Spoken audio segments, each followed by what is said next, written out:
Chers amis, sur le site, on a enregistré un cours dans lequel on parle de la beauté du jour de Kippour. Et j'ai essayé de prouver dans ce cours que le jour de Kippour, c'est le jour le plus beau, le plus joyeux, le plus heureux de l'année. J'aimerais juste rajouter un ou deux petits points intéressants et surtout une phrase tellement belle du Rav Meir Hadash qui exprime bien toute cette idée-là. Vous savez qu'il y a écrit dans la Mishnah Masechet Ta'anit Lo hayu yamim tovim le Israël ke Tu Be'av ou ke Yom Kippourim. Le peuple juif n'a jamais connu de jour plus joyeux, Yom Tov, de bons jours, que le jour de Tu Be'av, le 15 Av, et le jour de Kippour. La Gemara immédiatement s'interroge et elle dit le jour de Kippour, qu'on soit heureux, que ce soit un très beau jour, bon, ça c'est évident. C'est le jour où Akadosh Baruch Hu pardonne les fautes, Mechila, Slicha, Vechapara. Mais par contre, qu'est-ce qu'il y a eu tellement heureux le jour de Tu Be'av? Et là, la Gemara, elle se lance sur une explication. Qu'est-ce qu'il y a eu de particulier le jour de Tu Be'av? On voit de là une chose. C'est que pour la Gemara, c'était établi, clair, évident, que le jour de Kippour, c'est un jour heureux et c'est un jour joyeux.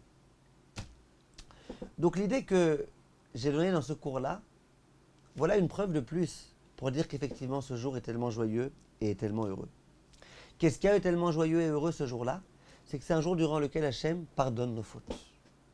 Ce qu'il faut essayer de comprendre, c'est comment est-ce possible de réussir le jour de Kippour être tellement heureux, or qu'on passe la journée à demander pardon, on passe la journée à regretter les fautes. Alors d'une part, on doit être heureux, c'est le jour où Hachem pardonne les fautes. D'autre part, être en contact avec la faute toute la journée, se rappeler de la faute, se rappeler de nos insuffisances, c'est pas tellement une raison d'être joyeux. Sur ça vient le Rav Meir Hadash. Et il dit une idée extraordinaire. Écoutez bien. Il dit, plus l'homme est conscient de la gravité de la faute qu'il a commise, sous-entendu, plus il est heureux le jour de Kippour. Au moment où je pleure, je dis Hachem, j'ai fauté, j'ai fait des mauvaises choses, j'ai dit lui Lashon Hara, j'ai ceci et cela. Je suis très triste d'avoir fait quelque chose de tellement grave. Plus je suis triste d'avoir fait quelque chose de grave et que je suis conscient combien c'est grave, plus je suis heureux qu'enfin aujourd'hui ça va être effacé. Donc bien sûr que le jour de Kippour on pleure. Moi je vous dis que c'est le jour le plus heureux, le jour de Kippour. Mais moi vous savez combien je pleure le jour de Kippour? Bien sûr que je pleure. Je pleure d'avoir fauté. Mais en même temps que je pleure d'avoir fauté, je suis heureux. Que enfin ces fautes-là, grâce à mon pleur, elles vont être effacées. C'est ça Kippour. Quelqu'un m'a montré ce matin le Meiri. L'un des Rishonim qui s'appelle le Meiri. Il rapporte qu'il y avait une coutume qui consistait à réciter les slichot pendant Shabbat. Et il dit le Meiri, si vous me demandez, ah mais pourtant le jour de Shabbat, il faut être heureux, il emploie les termes très forts, il dit, il n'y a pas de joie plus grande que celle-là. C'est fort, non? Il n'y a pas de joie plus grande que celle-là. C'est pour ça que les gens ils s'interrogent, c'est bizarre de dire, bon, c'est un petit peu bizarre peut-être, mais il n'empêche que l'idée est là. C'est une joie pour le juif de pouvoir demander pardon à Kadosh Baruch Hu. Et ça, c'est la joie de Kippour. La joie de Kippour, c'est de savoir que le pire a été commis peut-être, mais enfin, il y a un jour durant lequel tout va être effacé. Et je sais que ce que je dis à propos de Kippour, ça va beaucoup à l'encontre de ce qu'on a toujours pensé. Toujours pensé que c'était un jour tragique, un jour difficile, un jour... Et moi, dans mon cours d'autrefois, et ce que je viens maintenant rajouter, je dis, mais non, c'est un jour heureux, c'est un jour... Un jour, je me suis dit, peut-être que je débloque. Peut-être c'est les autres qui ont raison. Peut-être c'est, je sais pas moi, tout ce qu'on a toujours pensé qui est vrai. Peut-être c'est un jour qui n'est pas tellement joyeux.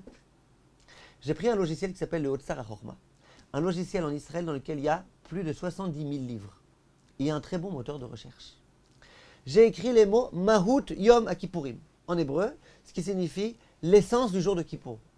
Je me suis dit, sur 70 000 livres, s'il y en a un qui pense que ce jour c'est un jour de deuil, s'il y en a un qui pense, comme les gens parfois ils m'appellent, ils me demandent est-ce qu'on a le droit de chanter pendant la Seouda Mafseket de Kippour? Ils ont commis un amalgame entre la Seouda Mafseket de Kippour et celle de Tisha B'Av, c'est deux mondes complètement différents. Je me suis dit, si vraiment on peut penser comme ça, il y a bien un livre sur 70 000 qui va le dire, pas un seul. Tous ceux qui ont parlé de Mahout Hayom HaKippourim, ils ont parlé de la joie, de la grandeur. Le Maharal qui dit par exemple que le jour de Yom Kippour, c'est un jour qui ressemble au Olam Haba, dans lequel on ne mange pas, dans lequel on est avec une proximité énorme à Hachem. Pas un seul livre dit que ce jour-là c'est un jour tragique, un jour de deuil, un jour de tristesse, un jour de ceci et cela.